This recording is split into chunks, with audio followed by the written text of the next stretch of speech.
Ce qui m'embête un peu à l'heure actuelle, c'est que les gens ont totalement délaissé leur corps. Ça fait très longtemps qu'on n'utilise plus son corps.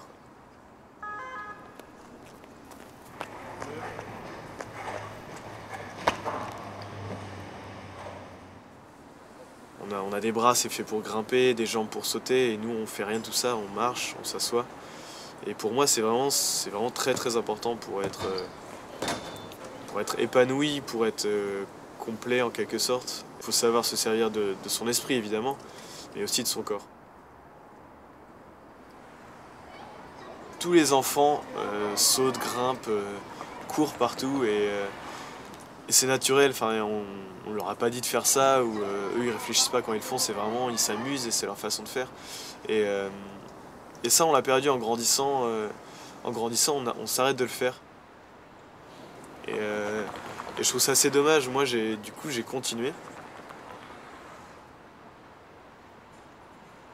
J'ai toujours cherché l'indépendance, la liberté, c'est ce que j'ai dit tout à l'heure dans le parcours, c'est ce que je ressens quand j'en fais, c'est ce que je veux une certaine indépendance de mouvement pour être libre, faire un maximum de choses, faire un peu ce que je veux.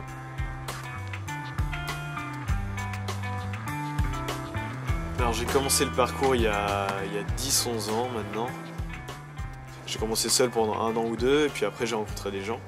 Petit à petit on s'est créé un groupe de parcours qui s'appelle la West Coast Family. Sur le contrôle du corps, on va dire, le parcours est assez contradictoire, enfin mon parcours, parce qu'il faut une grande part d'instinct, mais à côté de ça, on est obligé de s'entraîner pour le maîtriser. Le parcours, l'entraînement du parcours que moi je fais, c'est vraiment préparé. On fait pas un saut sans avoir vérifié. Par exemple, si ça glissait, si on était bien échauffé, si les distances étaient bonnes. Enfin, on lance pas des trucs comme ça. Quand on lance, on est certain de pouvoir y arriver. Ce qui me plaît, c'est que c'est un sport personnel. C'est pas, y a pas de compétition. Enfin, il commence à y en avoir, mais c'est pas l'esprit de base. C'est vraiment s'entraîner pour soi, pour s'améliorer soi-même. C'est pas pour battre quelqu'un ou pour être le meilleur. C'est vraiment pour être meilleur qu'on l'était la veille et pour progresser. On se sent vraiment libre. Ouais.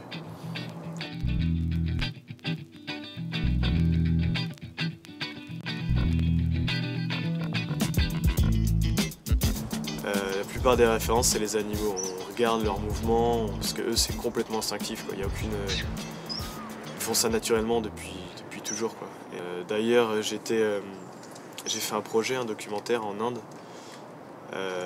pour étudier justement le mouvement des singes et le comparer à celui au nôtre qu'on a acquis avec les années d'entraînement. On voit bien qu'on est loin derrière et qu'on n'atteindra jamais leur niveau.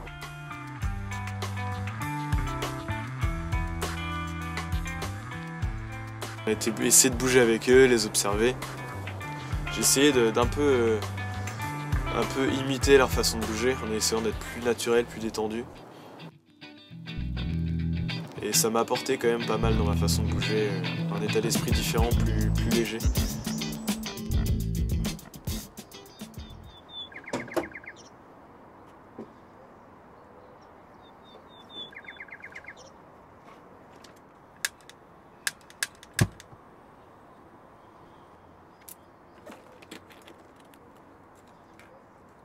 Mon but, c'est pas d'être différent à tout prix, enfin, c'est pas du tout ce que je recherche, c'est juste, comme je disais, un retour aux sources. Et c'est peut-être ça, oui, qui me rend marginal.